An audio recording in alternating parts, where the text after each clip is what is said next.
Hi, I'm John Malos. Welcome to this live edition of Connect with Me on the showroom floor at Ventura TV. On this day, we're talking local politics once again, and one person who is running for city council that wants your vote. This is an election year, and you are welcome to call in if you're watching us live, 436-ME-TV, option 11. Back in a moment.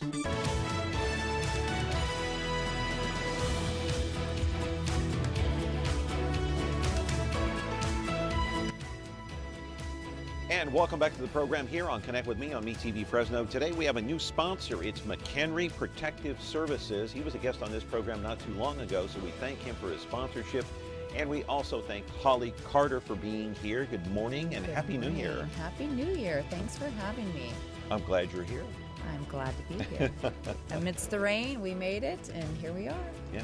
So you're running for city council. I'll get into all these shenanigans that have been going on at City Hall here recently, but why are you running? I'm running because I really want to demonstrate to the private sector what good government looks like and what good government is. And instead of sitting back and complaining about what types of things I'd like to see changed, and so many of the folks that I work with and deal with on a day-to-day basis that also have very strong opinions, I've come to the point in my life where it's time to step up and lead. And I don't want to be a politician. I don't have any interest in being a career politician. I do have an interest in spending a season of my life. I'm a business owner, so I bring a unique perspective of the private industry to City Hall, and I want to be an example of what other people from the private sector can do, and hopefully inspire them to step up and spend a season of their life as well serving their community and getting involved, and then return back to the private sector and continue to do what they do to stimulate economic development by providing jobs. You know, a lot of people say they're not career politicians, and then they get in there and they find out, they get a taste of it and it gets in their blood, and then they test the waters in something else. You think that might happen? For me, I don't. You know, I'm cautious to use definite always or never phrases, and I certainly teach my clients to do the same, but I'm not interested in deviating from my career path.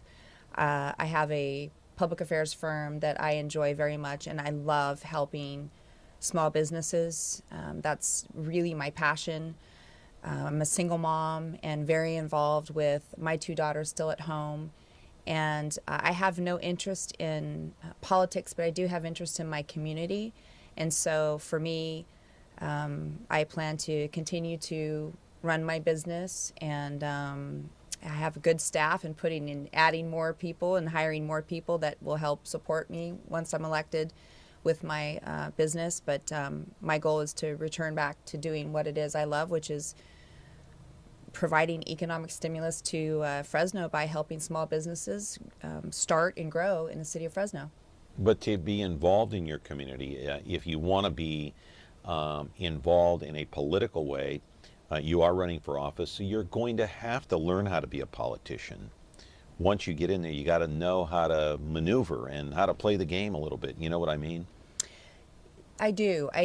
And, you know, what got me started in this whole world of politics was Ken Maddie and his legacy. And Ken Maddie was somebody who, yes, he was a politician, but he was somebody who brought people together. And what I do for a living is bring people together. I get hired for very complex communication challenges where you have dividing issues and opposing sides that are not, they're at an impasse. And so my job is to bring them together. And so I am a uniter. You're like almost like a mediator, so in your private business? It's really getting to know both sides of the issue and experiencing it from both sides. being able to step into their shoes and help one side understand what the other side's issues are, and vice versa. And really just what Ken Matty did, just say, hey, this is what they're concerned of. And a lot of times people get so caught up that their pride gets involved, and they will no longer speak to one another, and so this impasse continues. And what I'm able to do is communicate on behalf of each of them and bring them to the point where they can communicate together and solve the problems. And I've been very successful at doing this. So I feel that this is a talent that will serve City Hall well, in that I am a uniter.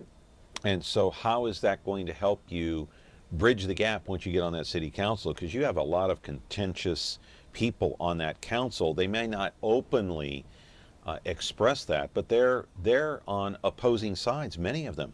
Clint Olivier and Lee Brand do not share the same political viewpoint that Sal Quintero does, or maybe Oliver Baines does. So how do you bridge that gap? Well, it's How's your job now that you're doing now with your communications business? How is that going to help you on the council? well, it's years of experience. I mean, I've been a business owner many times, and I've spent my entire life bringing people together. That's what I do, is I connect the dots, and I find the missing links, and I bring people together and connect the dots. And I love people, and so I think that for me, that's going to be the unique skill set. Not unique, not that the other council members don't, but I really love people. And for me, if it's good for the community and it's good for my district, then I want to know about it. And I just will not be one of those kinds of people that draws a hard line, because I'm a lover of people. I mean, it's not about politics, it's about people. And so District 6 has 3 people running in the city council here in the city of Fresno. It's Holly Carter, Jeremy Pierce, 2 non-politicians, so to speak. Jeremy Pierce is really an entertainer for the most part. And maybe Holly's an entertainer too. We don't know. She has some hidden talent. And then, of course, Gary Bredefeld wants to throw his hat in. He already did. He's the former city councilman. He was on the council when they voted on the stadium, the baseball stadium. Remember that? Way back when Mayor Alan Autry was in office. And so, this will be an interesting race, but I do want to talk about, this ghost vote thing, and some of the things that have been going on the city council just recently. We had the fact that 3 council members, Olivier, Sal Quintero, who often falls asleep, by the way, at the meetings at City Hall, and Steve Brandow excused themselves. I mean, Quintero seems to be the worst abuser, going to a Christmas party and not casting votes on issues that were very important. What do you think about this? Should these ghost votes be banned, in your opinion? As soon as the article came out, and I think it was the Bee, I issued a press release, and it was, and in my press release, I said absolutely ghost votes should not be allowed. It is in direct, diametrically opposed to democracy. I mean, the whole point, and what when I'm representing my clients, what I rely upon is the ability to have, my client's story be heard, if you will. And so to have a vote precast before the community, the public, the people are able to express their viewpoints is absolutely unacceptable, and it's not something that I would ever support. And I am optimistic and encouraged that tomorrow that will be something that they deal with, and that they decide. We're not sure if they're going to bring it up yet. Okay. Talking well, to John Ellis from the Fresno Bee, and he was saying, because he covers the council meetings now, and John, he says he doesn't know if they're going to even bring it up. And even though, Olivier and Brandow say, they're going to co-sponsor this thing and they want to ban it, we'll see if it happens. Yeah. We're not sure. And if it doesn't happen, what does that say about the current council? You really want to serve on that kind of a council? Well, I'll tell you what, if it's not something that's dealt with, as soon as I'm elected, I'll deal with it. Because the people don't like it, the community doesn't like it. It's not acceptable. That may be something that happens in Sacramento or DC, but there's no place for it in Fresno. Yeah, because the whole purpose is, sometimes you make up your mind about an issue. Let's say a street light or improving streets.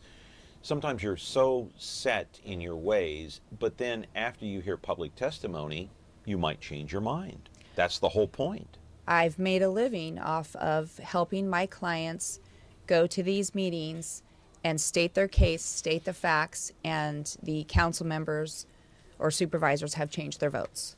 Yeah. So there's absolutely no way, shape, or form that I would ever accept or support ghost voting. District 6, because this is a huge district. It's in northeast Fresno, going from Blackstone to Willow and Barstow until the very end of the city. So it's huge. It's over by It's Woodward big. Park, Woodward Lakes.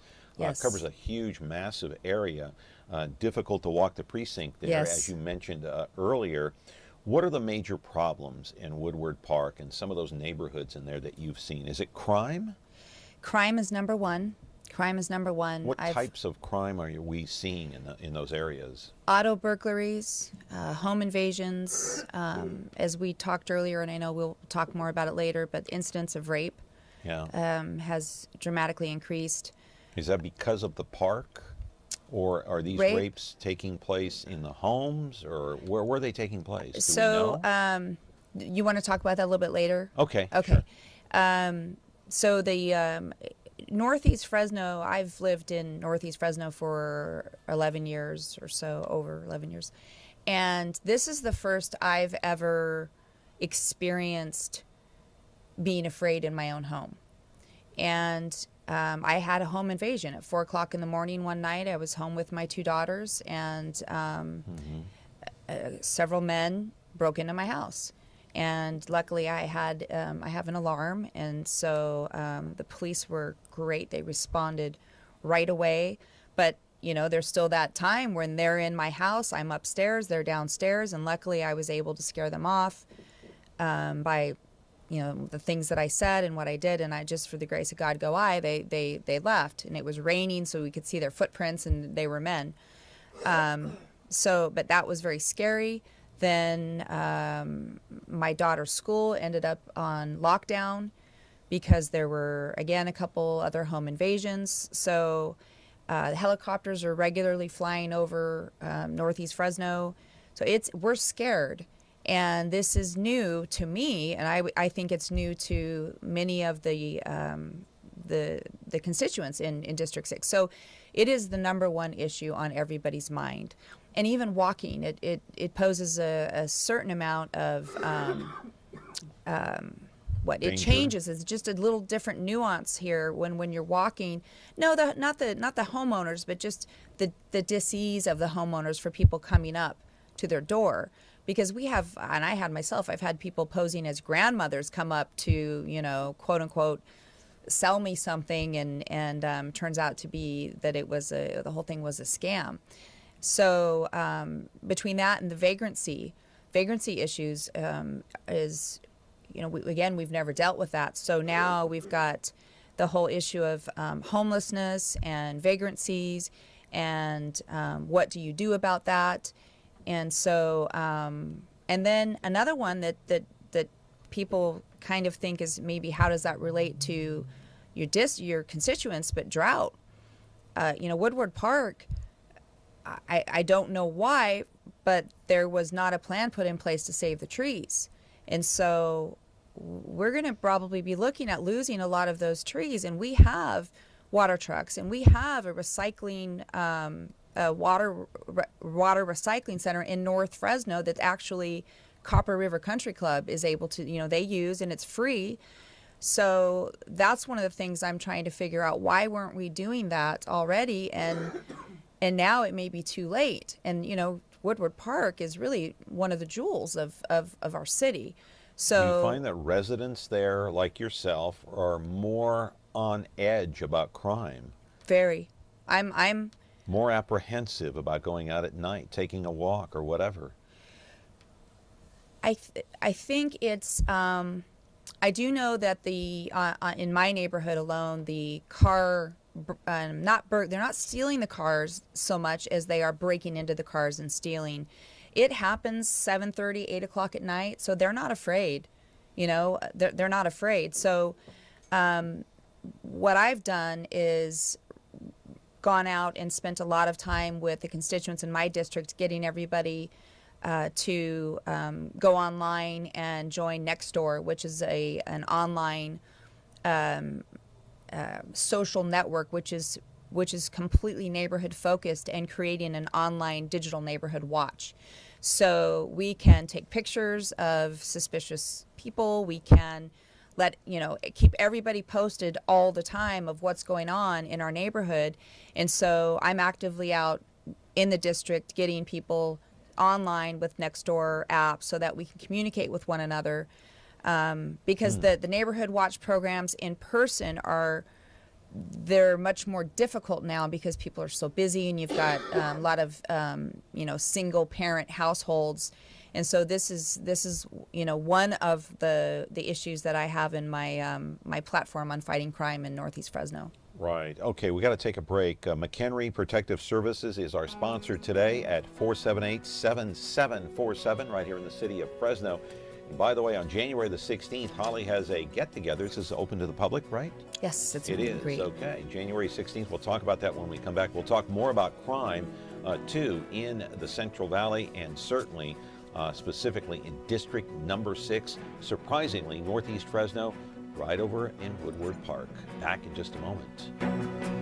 Okay, back here on the program with Holly Carter and looking at some of these crime stats in District 6. In 2014, you had 3 rapes in the district, 16 in 2015. That was last year, up by 500%.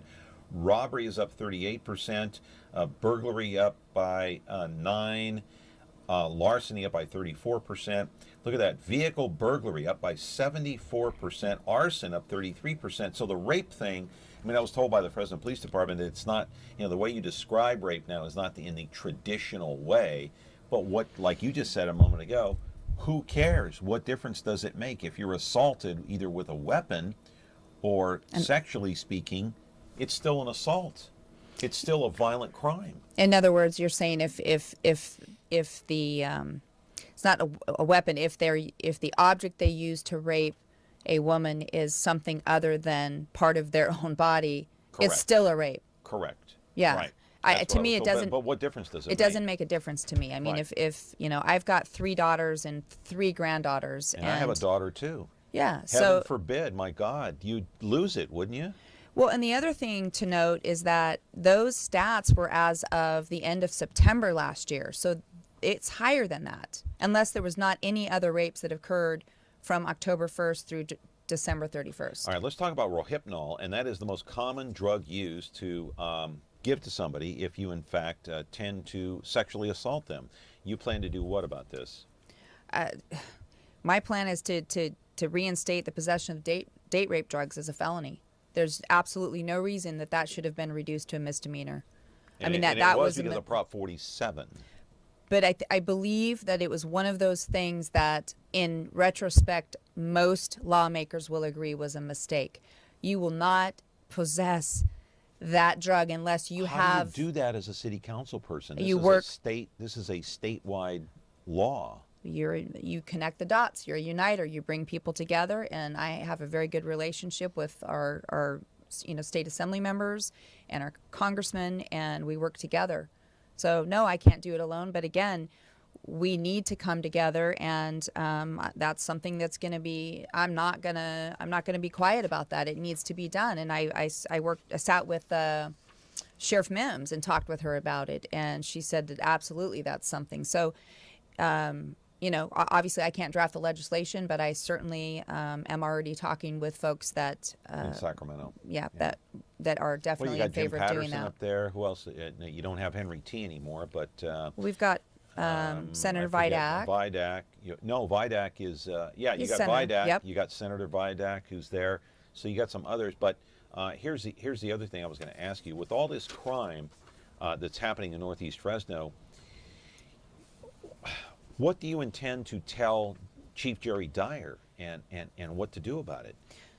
So I'm certainly not going to tell Jerry Dyer anything. I've spent I'm sure he has these numbers. He gave me these numbers. Over the last couple years, I've spent many, many hours. He's been very gracious.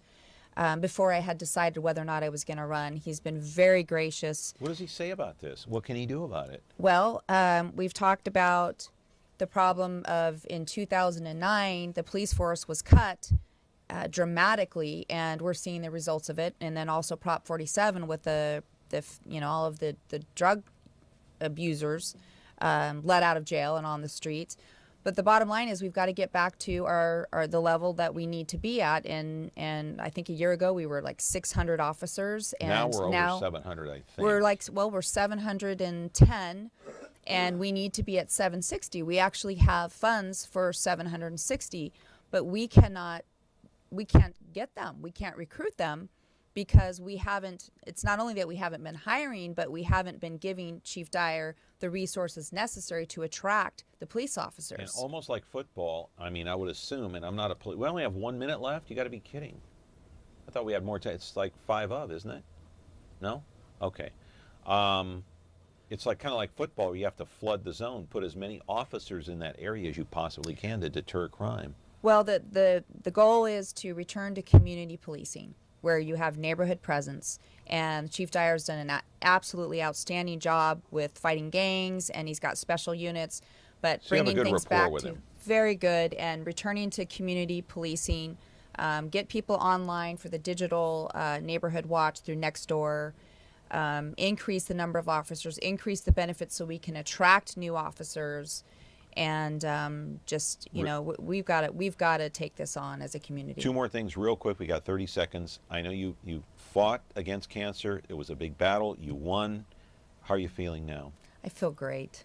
I feel great. I feel blessed to be alive, after being sent home to die and not dying. I feel just what a tremendous blessing to be able to even have the opportunity to run for office. And where do people contact you if, give us a phone number where they can donate if they want to your campaign, if they want to call and contribute time? So we can't donate until February 15th, but the number is 559-593-5093, or go to holly4district6.com, and the 4 and the 6 are the numbers.